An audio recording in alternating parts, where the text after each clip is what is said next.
kan si tan mi a chimrel ngam kan silo vlei min hu anong tin por kan si tang chia kan si nak vial te hi Bawipa Nih Hngalh ko Amah rian su Amah Nih Hngalh ko kan tuar in nak vial te zong Hngalh ko kan sipa nak Bawipa Nih Hngalh ko hoi Hngalh in kan jana zong Hngalh ko kan nung nang hi ama kut songa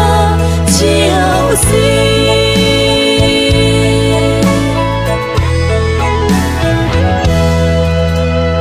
vlei min huwa mi rum kan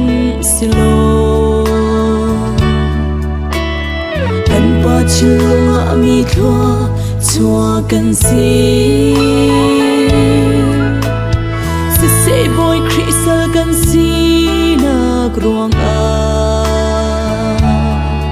ne so thang lam na kan ton mi Bawipa Nih Hngalh ko Amah rian su Amah Nih Hngalh ko kan tuar in nak vial te zong Hngalh ko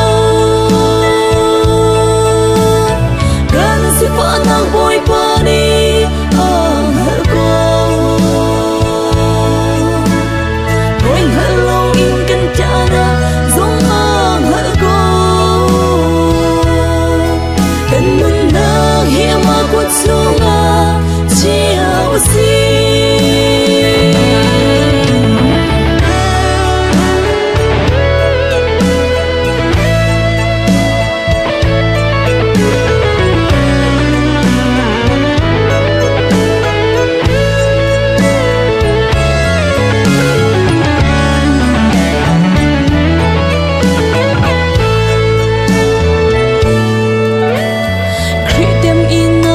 pi tu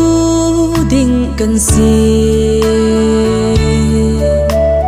valaya kan sun parna a lo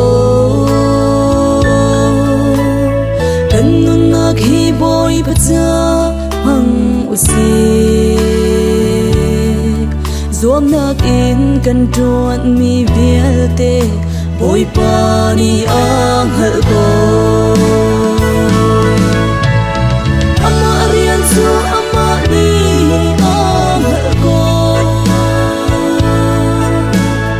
kan tuar in nak vial te zong Hngalh ko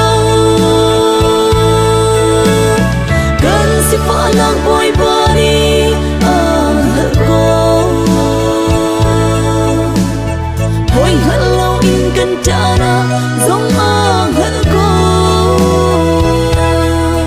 kan nun nang hi ama kut songa chiao si Amah rian su Amah Nih Hngalh ko kan tuar in nak vial te zong Hngalh ko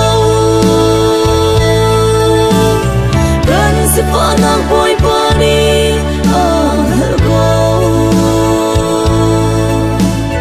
hoi Hngalh in kan jana zong Hngalh ko kan nun nang hi ama kut songa chiao si